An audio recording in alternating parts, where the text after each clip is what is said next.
Hey guys everyone, welcome back to our channel. In this one I'm explaining to you how to update BlueStacks 5 without losing game progress. So to guarantee your data remains untouched, we must force the new installation package to overlay directly across your existing environment framework. So do not touch the Windows control panel and do not uninstall your current app. Just follow my steps. Okay, so just launch up your browser, open Google, and then just navigate to BlueStacks, to the official website. Okay, go here, and then just download the standalone installer package for BlueStacks 5 right here with this shiny button. Then guys, you need to right click the downloaded setup file. Let me do that. Okay, so right over here.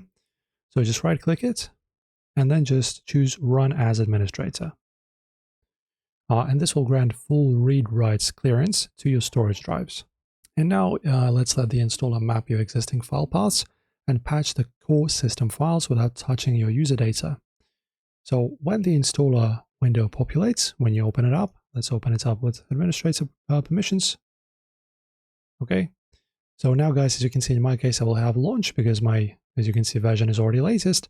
But in your case, you'll see a prominent button called update. So just click update to let the package extraction routine begin. Do not choose install or uninstall and then reinstall, nothing like that. Only choose updates. Okay, and then the installation engine will systematically overwrite your outdated software files and libraries while leaving your local user data and engine directories completely untouched and intact.